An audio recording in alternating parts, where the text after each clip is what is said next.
డబ్బు, అనారోగ్యం, ఉద్యోగం, వ్యాపారం, అప్పులతో బాధపడుతున్నారా? మీకోసమే లాంచ్ యువర్ ఫ్యూచర్ ప్రోగ్రామ్. నమస్తే, welcome back to Suman TV. ప్రస్తుతం మనతో పాటు ఉన్నారు consumers affairs committee chairman మందరి Krishna Reddy గారు. నమస్తే సార్. నమస్తే అమ్మా. Sir, present current US immigration policies ఏవైతే ఉన్నాయో మన ఇండియన్ ఫ్యామిలీస్ పైన ఎలాంటి ఎఫెక్ట్స్ చూపించబోతున్నాయి ఒక్కసారి సార్, అంటే వీసా పరంగా కానీ మొత్తం ఆల్గా చూసుకుంటే ఎలాంటి ఇంపాక్ట్ ఉంటుందంటారు?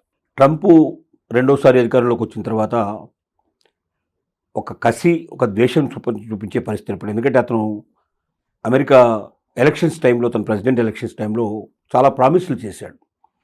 నేను ఈ దేశాన్ని సుసంపన్నం చేయడానికి ప్రయత్నం చేస్తాను. సుసంపన్నం చేయడంతో పాటుగా ఇక్కడ ఉన్నటువంటి వలసదారులందరినీ నేను ఏరిపాసేసి వాళ్ళని రెక్కలకు సంకెళ్ళు వేసి తీసుకెళ్ళి ఆ దేశాలు వదిలిపెట్టేస్తాను, వలస వాళ్ళు లేకుండా చేస్తాను, ఓన్లీ ప్యూర్ అమెరికన్స్ తోటి నేను నడిపిస్తాను, ఏ కంపెనీలు అయితే బలంగా ఉన్నాయో, ఏ కంపెనీల వల్ల అయితే అమెరికాకు లాభం చేకూరుతుందో ఆ కంపెనీలు మాత్రమే ఎవరినైనా కొంతమందిని ఎంప్లాయీస్ తెచ్చుకునేందుకు అవకాశం కల్పిస్తాను, ఏ ఎంప్లాయీ అయిన రూపంలో ఇక్కడికి వచ్చినా ఇక్కడే సంపాదించాలి, ఇక్కడే ఖర్చు పెట్టాలి, లేదా వాళ్ళ దేశం నుంచి తీసుకొచ్చి ఇక్కడ ఖర్చు పెట్టాలి తప్ప ఈ దేశాల నుంచి విదేశాలకు పంపించడానికి ఎట్టి పరిస్థితులు నేను ఒప్పుకోను. ఇలా రకరకాల వాగ్దానాలు చేసి అతను అధికారంలోకి వచ్చాడు. దాన్ని నెరవేర్చడానికి అతనుకున్న చట్టాల గురించి కూడా అవగాహన లేకుండా, చట్టాల గురించి పట్టించుకోకుండా, ఎగ్జిస్టింగ్ చట్టాలు ఒప్పుకోకపోయినప్పటికీ తన మొండివాదంతో అనేక రకాల కొత్త చట్టాలు తీసుకొచ్చే ప్రయత్నం చేశాడు. కొత్త ఆర్డర్స్ పాస్ చేశాడు. అవి కోర్టులోకి వెళ్ళి అతనికి ఎగనెస్ట్గా కూడా వచ్చినవి కూడా జరిగినాయి. అన్నిటికన్నా ముఖ్యంగా వలసదారులు ఇప్పుడు అమెరికన్ ప్రెసిడెంట్ని వ్యతిరేకిస్తూ సుమారుగా 50% దేశాలు, సగం దేశాలు దాదాపుగా వ్యతిరేకించే పరిస్థితి ఏర్పడింది. వలసవాదులు కొన్ని రాష్ట్రాల్లో 34%, 35% దాకా ఉన్నారు. అంటే 100 మంది అమెరికన్లు ఉంటే, అక్కడ అమెరికా దేశంలో 100 మంది ఉంటే దాంట్లో 35 మంది ఇతర దేశాల నుంచి వచ్చిన వాళ్ళే ఉన్నారు. 65 మంది మాత్రమే అక్కడ వాళ్ళు ఉన్నారు. ఈ పరిస్థితుల్లో ఈ వలసవాదులు లక్షల మంది, కోట్ల మంది అంతా ఏకమై ట్రంప్కు వ్యతిరేకంగా నినాదాలు చేస్తున్నారు. రికార్డులు పట్టుకొని బయటకు వస్తున్నారు. ఎట్టి పరిస్థితుల్లో ట్రంప్ దిగిపోవాలి అని చెప్పి విపరీతంగా గొడవ పెడుతున్నారు. చాలా చోట్ల మిలిటరీని దింపారు. మిలిటరీకి వ్యతిరేకంగా రాళ్ళు విసురుతున్నారు. మిలిటరీని గోబ్యాక్ అని చెప్పి తెలియజేసే ప్రయత్నం చేస్తున్నారు. వీళ్ళకి ప్రతిపక్షంగా ఉండేటువంటి కింద ఉన్నటువంటి రాష్ట్రాలు ఏవైతే ఉన్నాయో ఆ రాష్ట్రాల నుండి కూడా అక్కడ ఉన్న గవర్నర్స్ కూడా దాన్ని సపోర్ట్ చేస్తున్నారు. మా దేశం నుంచి వలసవాదులు మేము పంపించాం. ఎందుకంటే వలసవాదుల వల్ల ఏమవుతుందంటే అక్కడ వ్యవసాయం అభివృద్ధి అయింది, అక్కడ పరిశ్రమలు అభివృద్ధి అయినాయి, అక్కడ వ్యాపారాలు అభివృద్ధి అయినాయి. వలసవాదుల వల్ల ఇదంతా జరుగుతుంది. ఇప్పుడు వలసవాదులను పంపించేస్తే వీళ్ళు 4 రెట్లు, 5 రెట్లు, 10 రెట్లు ఎక్కువ జీతాలు ఇవ్వాల్సిన పరిస్థితి ఏర్పడుతుంది. 10 రెట్ల జీతం ఎక్కువ ఇచ్చి అమెరికన్లు పెట్టుకుని పని చేయించాలంటే ఒకటి అమెరికన్స్ వాళ్ళు చేసినట్టుగా కష్టపడి పనిచేయరు, రెండోది వీళ్ళు ఆడుతూ పడుతూ చేసే ప్రయత్నం చేస్తారు, రెండోది వీళ్ళకి 5 to 10 times ఎక్కువ పేమెంట్ చేయాల్సి వస్తుంది. దానివల్ల మేము పని తక్కువ జరుగుతుంది, ఎక్కువ పని మనకు వేతనం ఇవ్వాల్సి వస్తుంది. దానివల్ల మేము నష్టపోతాం. మా వ్యాపారాలు సక్రమంగా నడవు, మా ఇండస్ట్రీస్ నడవు, మా వ్యవసాయాలు నడవు. కాబట్టి మాకు వలసవాదులు కావాలి అని ఎవరు డిమాండ్ చేస్తున్నారు? అమెరికన్స్ డిమాండ్ చేస్తున్నారు. ఈ పరిస్థితుల్లో ట్రంప్ దిగిపోతాడేమో అన్న ఆలోచనలు కూడా చాలామంది చేస్తున్నారు. అక్కడ చెప్తున్నటువంటి అక్కడ మేధావులు దాన్ని విశ్లేషించి ప్రయత్నం చేస్తున్నారు. ఇది ఇట్లా ఉండగా మన భారతీయుల పరిస్థితి ఏమిటంటే, ఒకటి భారతదేశం నుంచి అమెరికాకు వెళ్ళాలనుకున్నటువంటి వాళ్ళు, లేక అమెరికాలో ఉన్నటువంటి వాళ్ళు ఆ దేశాన్ని విడిచి ఏం చేయాలనుకున్న వాళ్ళు, ఈ రెండు పరిస్థితులు ఇప్పుడు అక్కడ స్పష్టంగా కనబడుతున్నాయి. ఎందుకంటే చాలా మంది కుటుంబాలు కూడా అక్కడ స్థిరపడిపోయాయి కదా. మరి వచ్చే కొత్త లాస్ ఏవైతే వస్తున్నాయి చట్టాలు, మరి అవి వాళ్ళ పిల్లలకి కానీ ఇవన్నీ కూడా ఇబ్బంది కదా. చాలా ఇబ్బంది, మామూలు ఇబ్బంది కాదు. ఎందుకంటే అంతకుముందు ఏముండేదంటే అమెరికాలో పోయిన తర్వాత పుట్టిన పిల్లలు ఎవరుంటే, అంటే వాళ్ళు ప్రెగ్నెన్సీ ఎక్కడైనా జరగవచ్చు, ప్రపంచంలో ఏమున్నాయినా ప్రెగ్నెన్సీ జరిగినా అమెరికాకు వెళ్ళి అక్కడ బర్త్ అంటూ జరిగితే వాడు అమెరికన్ కింద లెక్క సిటిజన్, ఆటోమేటిక్గా సిటిజన్ ఉండేది. నేచర్ ప్రతి దేశంలో కూడా అదే ఉంటుంది. ఏముంటుంది, ఆ దేశంలో పుట్టినప్పుడు ఆ దేశం బిడ్డ అవ్వడానికి అవకాశం ఉంటుంది. కానీ ట్రంప్ తీసుకొచ్చిన కొత్త విధానం ద్వారా అట్లా లేదు. ఒకవేళ తల్లి తండ్రి ఇద్దరు కూడా వాళ్ళు అమెరికన్ సిటిజన్స్ అయితే, అంటే గ్రీన్ కార్డే కాదు, సిటిజన్షిప్ వచ్చి ఉండాలి వాళ్ళకి. ఇద్దరికీ సిటిజన్షిప్ వచ్చినప్పుడు పుట్టిన పిల్లలు మాత్రమే అమెరికన్ పిల్లల కింద పరిగణిస్తాం. అందులో ఒకరికి గ్రీన్షిప్ ఉండి ఇంకోటి గ్రీన్ కార్డు లేకపోయినట్టయితే, అంటే సిటిజన్షిప్ లేకపోయినట్టయితే ఆ పిల్లల్ని మేము ఆ దేశం సంబంధించిన పౌరులుగానే పరిగణిస్తాం తప్ప వాళ్ళు ఈ దేశ పౌరులుగా మేము ఇవ్వమని చెప్పాడు. ఇది చాలా మేజర్ డిఫరెన్స్ అన్నట్టు. ఎందుకంటే అమెరికాలో బిడ్డను కనడం కోసమే చాలామంది ఇక్కడి నుంచి ప్రెగ్నెన్సీ వచ్చిన తర్వాత కూడా 8th monthలో 8th మంత్లో కూడా ప్రయాణాలు చేసి వెళ్ళిన వాళ్ళు ఉన్నారు. ఉన్నారు. అంటే జనరల్గా ప్రయాణానికి ఒప్పుకోరు, డాక్టర్లు వద్దని వారిస్తారు. అయినప్పటికీ ఎందుకంటే మరి అక్కడికి వెళ్ళి బిడ్డను కంటే అమెరికన్ బిడ్డ అయిపోతాడు, సిటిజన్షిప్ వచ్చేస్తూ మనకి ఈజీగా మన బిడ్డ గురించి మనం బాధపడాల్సిన అవసరం లేదని భయతుల్లో చేశారు అప్పుడు. ఇప్పుడు అవన్నీ మట్టి కట్టుకుపోయినాయి. ఇప్పుడు అమెరికన్ ఫ్యామిలీస్లో ఏం చేయాలో, అమెరికాలో ఉన్నటువంటి ఇండియన్స్ కానీ ఇతర దేశాలు కానీ ఏం చేయాలో అర్థం కానీ ఒక భయానకమైన పరిస్థితిలో ఉన్నారు వాళ్ళు. తమ బిడ్డల భవిష్యత్తు ఏమవుతుంది, సిటిజన్షిప్ లేకపోతే వాళ్ళని బయటకు పంపిస్తే వీళ్ళు ఇక్కడ సిటిజన్ గారు ఇంకెక్కడ సిటిజన్ గారు. ఇండియా వాడు ఒప్పుకోదు కదా, అమెరికాలో గడ్డ బిడ్డని ఇండియాలో ఎందుకు పౌరుడుగా ఒప్పుకుంటారు? కాబట్టి ఆ బిడ్డ అమెరికన్ బిడ్డ, ఇండియన్ బిడ్డ Yes. ఏమవ్వాలి? పెద్ద ప్రశ్న ఇది. ఇలాంటి అనేక భయానక పరీక్షలు ఉన్నాయి. తర్వాత అట్లాగే భార్య డిపెండెంట్ వీసా మీద వెళ్ళింది, Yes. భర్తకి అక్కడ సిటిజన్షిప్ ఉంది, భార్యకి సిటిజన్షిప్ రాలేదు ఇంకా. అట్లా పడి ఉన్నటువంటి చాలా ఉన్నాయి కేసులు. స్పౌసెస్ ఉంటారు కొంతమంది. స్పౌస్ కూడా ఉంటారు. ఇప్పుడు ఏం కావాలి వాళ్ళంతా? వాళ్ళు తిరిగి వెనక్కి రావాలా, వస్తే ఒకరే రావాలా, ఇద్దరు రావాలా, రావాలా, మొత్తానికి వచ్చి భవిష్యత్తు ఏమిటి, కుటుంబ పరిస్థితి ఏమిటి, Yes. బిడ్డ ఒకవైపు, భార్య ఒకవైపు, భర్త ఇంకోవైపు, ఇలా విడిపోయి జీవితం గడపగలరా? కాబట్టి నిద్ర లేని రాత్రులు గడుపుతున్నాను ఏం చెప్పాలంటే. ఇలాంటి పరిస్థితుల్లో మనం ఇచ్చే సలహాలు ఏమిటంటే, ముఖ్యంగా ఒకటి, ఆ దేశం సురక్షితమా కాదా వాళ్ళకున్న పరిస్థితులన్నీ అంచనాలు వేసుకొని ఆ దేశం సురక్షితం కాకపోతే ఆల్టర్నేటివ్స్ ఉన్నాయి. ఒకటి యూకే. ఇవాళ యూకేలో బ్రహ్మాండమైన అవకాశాలు ఉన్నాయి. యూకే రమ్మని పిలుస్తోంది.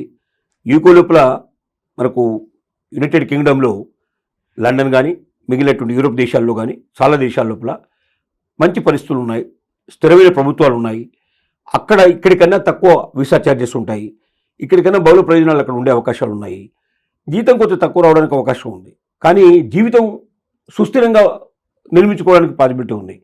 ఇలాంటి తలతిక్క వ్యవహారాలు అక్కడ లేవు. ట్రంప్ లాంటి వాడు అక్కడ లేడు కాబట్టి విధానాలన్నీ పర్ఫెక్ట్గా ఉంటాయి కాబట్టి కనీసం భవిష్యత్తు అన్నా బాగుంటుందని ఒక నమ్మకంతో, విశ్వాసంతో బతకడానికి అవకాశం ఉంటాయి. అంటే సార్ ఇప్పుడు యుఎస్ ఇమిగ్రేషన్ వాళ్ళు ఈ ఫ్యామిలీ బేస్డ్ వీసాస్ ఏమన్నా ఉంటాయా అసలు? ఫ్యామిలీ బేస్ అంటే ఇప్పుడు గోల్డ్ కార్డే. గోల్డ్ కార్డ్ ఏంటి? ఒక వ్యక్తికి 49 కోట్లు. సపోజ్ భార్యాభర్తలు ఇద్దరు ఉన్నారనుకోండి, ఇద్దరు కట్టాల్సి వస్తుంది. అలాగే ఇంట్లో నలుగురు ఉంటే నలుగురు కట్టాల్సి వస్తుంది. అంటే దాదాపు కొన్ని 100 కోట్లు వెచ్చిస్తే అందరికీ వీసాలు వస్తాయి, కుటుంబంతో హాయిగా ఉండొచ్చు. మరి అన్ని 100 కోట్లు మరి పెట్టగలిగే వాళ్ళు ఎంతమంది ఉంటారు? చాలా తక్కువ మంది ఉంటారు. అసలు అమెరికాకు వెళ్ళిన వాళ్ళలో ఎక్కువ మంది ధనవంతులు వెళ్ళలేదు. పేదవాళ్ళు, ఇక్కడ కష్టపడి పైకి వచ్చిన వాళ్ళు, చదువుకోవడానికి అక్కడ వెళ్ళి అక్కడ స్థిరపడ్డ వాళ్ళు ఎక్కువ మంది ఉన్నారు. అక్కడ సంపాదించారు, తర్వాత అక్కడ కోటీశ్వరులు అయినారు, అక్కడ ధనవంతులు అయినారు.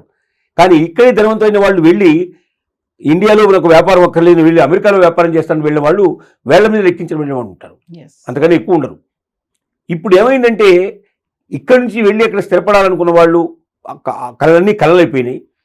ఎవరైనా అట్లా వెళ్ళాలనుకుంటే వాళ్ళకి చేసిన ఏంటంటే, అక్కడ ఉన్న కంపెనీలు, బలమైన కంపెనీలు మిమ్మల్ని పిలుస్తున్నాయా లేదా ముందు చెక్ చేసుకోండి. అక్కడ బాగా బలమైన కంపెనీ కావాలి. అక్కడ ఏదో వాళ్ళకే స్థిరత్వం లేనట్టు వాళ్ళ వీసాలు అంగీకరించదు అక్కడ అమెరికన్ గవర్నమెంట్.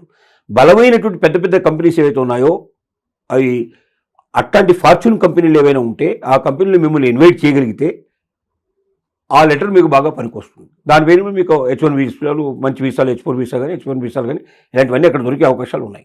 L1 వీసాలు కానీ, L4 వీసాలు కానీ దొరుకుతాయి. వీటి లోపల మీరు వెళ్ళి ఏదైనా ఒక బలమైన వీసా మీకు ఉన్నట్టయితే మీరు వెళ్ళడానికి మీరు సిద్ధపడండి. కానీ చిన్న చిన్న కంపెనీలు వాటికే సరిగ్గా స్థిరత్వం లేనటువంటి మీకు ఇచ్చినా కూడా అక్కడికి వెళ్ళిన తర్వాత మీకు ఎంతకాలం ఉంటారో మీకే తెలియని పరిస్థితి. అంటే ఇక్కడ ఉన్న అవకాశాలను వదులుకొని మీరు మూటమల్లి సర్దుకొని అక్కడికి వెళ్ళి అక్కడ స్థిరత్వం లేక ఇక్కడ ఉన్నది కోల్పోయి రెంటికి జెండా రేవడిపోయే పరిస్థితి ఏర్పడుతుంది. అంటే సార్ ఇప్పుడు గ్రీన్ కార్డ్ సిటిజన్ లేని వాళ్ళు ఇండియన్ ఫ్యామిలీస్ అక్కడ ఉంటారు కదా కొంతమంది, వాళ్ళందరినీ కూడా చెక్ పెట్టే టైం అంటారా? 100% వెళ్ళమనే కదా చెప్పేది. ఇప్పుడు అతను ఏమంటున్నాడు, వేరి పంపించేందుకు ప్రయత్నం చేస్తున్నాడు. గ్రీన్ కార్డు ఉన్న వాళ్ళని ఇప్పుడు ఈ మీటింగ్ ఏం పంపించకపోయినా వాళ్ళు ఏదైనా తప్పు చేస్తే మాత్రం వెంటనే గ్రీన్ కార్డు క్యాన్సిల్ చేసి పంపించే అవకాశాలు ఉన్నాయి. ఇప్పుడు గ్రీన్ కార్డు కూడా లేని వాళ్ళు చాలా మంది ఉన్నారు. గ్రీన్ కార్డు లేదు, ఊరికే ఏదో ఒక వీసా మీద పోయారు. అక్కడికి స్టూడెంట్ వీసా మీదనో లేకపోతే H1B వీసా వెళ్ళాడు, 3 ఏళ్ళు 5 ఏళ్ళు అయిపోయింది, అక్కడ కంపెనీతో పని ముగించింది, బయటకు వచ్చేసారు. ఇంకో కంపెనీ దొరికించుకునే ప్రయత్నంలో ఉన్నారు, లేదా చిన్న చితక ఉద్యోగాలు చేస్తున్నారు. ఇప్పుడు వాళ్ళందరిది అభద్రతా భావమే. ఎందుకంటే వీసా లేదు వాళ్ళ దగ్గర, నిజం చెప్పండి, వీసా పెరిగి అయిపోయింది, ఇల్లీగలే. ఒక్కరోజు ఉన్నది ఇల్లీగల్ కిందకే వస్తుంది. వీళ్ళని ఏ క్షణంలో పట్టుకొని బయటకు పంపించే అవకాశాలు ఉన్నాయి. ఎందుకంటే ట్రంప్ ఫస్ట్ తీసుకున్న నినాదమే ఇల్లీగల్ ఇమిగ్రేషన్స్. ఎప్పుడైతే అధికారంలోకి వచ్చాడో ఫస్ట్ సంతకం పెట్టింది అది. ఎవరైతే ఇల్లీగల్గా వచ్చారో వాళ్ళని ఖచ్చితంగా ఏరి పారేయడమే. సో ఓవరాల్గా సార్, అంటే మన ఇండియన్ ఫ్యామిలీస్కి ప్రస్తుతం అక్కడ ఉన్నటువంటి పరిస్థితి చెప్పారు, ఇలా ఇలా ఉంటుంది, ఇల్లీగల్గా ఉంటే ఖచ్చితంగా బ్యాక్ రావాల్సిందే, గ్రీన్ కార్డు ఉన్నా వాళ్ళని ఏరి బయటకు పంపించాల్సిందే. ఫైనల్గా ఏం చెప్తారు సార్? ఫైనల్గా నేను చెప్పేది ఒకటే, అభద్రతా భావంతో బతకండి. అభద్రతా భావంతో బతకడం అంటే ప్రతిరోజు నరకం అనుభవించడమే. ఏమవుతుందో తెల్లారి దేశంగానే ఏం జరుగుతుందో భయంతో బతకడం కన్నా నిర్భయంగా బతకడానికి ప్రయత్నించండి. డబ్బు ఒకటే జీవితం కాదు, డబ్బుతో పాటుగా మనిషి స్థిరమైన జీవితం గడపాలి, ప్రశాంతమైన జీవితం గడపాలి, రేపటి గురించి భయం ఉండకూడదు, బ్రతుకు గురించి భయం లేనటువంటి జీవితం గడపాలి. దాన్ని నిజమైన జీవితం అంటారు.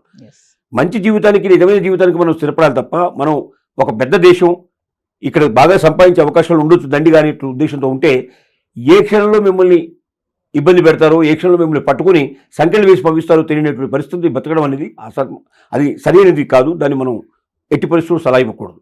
కాబట్టి మీకు దగ్గర బలమైన వీసాలు ఉన్నాయా లేదా చెక్ చేసుకోండి. మీ బిడ్డకు సిటిజన్షిప్ వచ్చిందా లేదా, మీ బిడ్డకి అనుమానం ఉన్నా, లేకపోతే భార్య డిపెండెంట్ వీసా మీద వచ్చి ఇంకా గ్రీన్ కార్డు రాకపోయినా, ఇంకా సిటిజన్షిప్ రాకపోయినా గ్రీన్ కార్డు వాళ్ళని కూడా పంపిస్తూ అంటున్నారు. సిటిజన్షిప్ వచ్చిన వాళ్ళ మీద కూడా ఏదైనా తప్పుంటే బయటకు పంపిస్తూ అంటున్నారు. మీరు అమెరికన్స్ కారు, మీరు వలసవాదులు, మీరు మా దేశానికి బతకడానికి వచ్చారు అని ఇంత నిక్కచ్చిగా చెప్తూ ఉంటే కూడా దాన్ని అర్థం చేసుకోలేని పరిస్థితుల్లో మన వాళ్ళు ఉంటే చాలా కష్టతరమైన విషయం. కాబట్టి తప్పనిసరిగా నేను చెప్పేది ఒకటే, మీరు మీ దగ్గర బలమైన వీసా ఉండి మీ రేకమైన ఎఫెక్ట్ ఉండదు, మీరు స్థిరంగా ఉండగలుగుతారు. మీ బిడ్డ కానీ, భార్య కానీ, భర్త కానీ, కుటుంబం అంతా కూడా మాకేమీ కాదు, మా దగ్గర ఉన్న వీసాలు బలమైనవి, మాకు బలమైనటువంటి సిటిజన్షిప్ కానీ, మాకు గ్రీన్ కార్డు హోల్డర్ అయ్యా, మేము నెక్స్ట్ ఇమ్మీడియట్ సిటిజన్షిప్ వచ్చింది మాకని ధైర్యంగా మీరు చెప్పగలిగే పరిస్థితిలో ఉంటే మాత్రమే అక్కడ ఉండండి. ఏమాత్రం అనుమానాలు ఉన్నా కూడా మీరు వీలైతే అక్కడి నుంచి పూర్తిగా సురక్షితమైన ప్రదేశానికి రండి. ఒకవేళ ఇండియాకు వస్తే అవకాశాలు తక్కువ అని మీరు అనుకున్నట్టయితే యూకే ఉంది, ఆస్ట్రేలియా ఉంది, కెనడా ఉంది, ఇంకా చాలా దేశాలు ఉన్నాయి. ఈ దేశాలు పిలుస్తున్నాయి, ఇండియన్స్ రమ్మంటున్నాయి, మీ తెలివితేటలు మా దేశంలో పెట్టండి, మేము మీకు అవకాశాలు కల్పిస్తామని పిలుస్తున్నాయి. అట్లా వెళ్ళే ప్రయత్నం చేయండి. అంతేగాని అభద్రతా భావంతో బతకండి. ఇది మనం ఇచ్చేటువంటి సలహా. Thank you.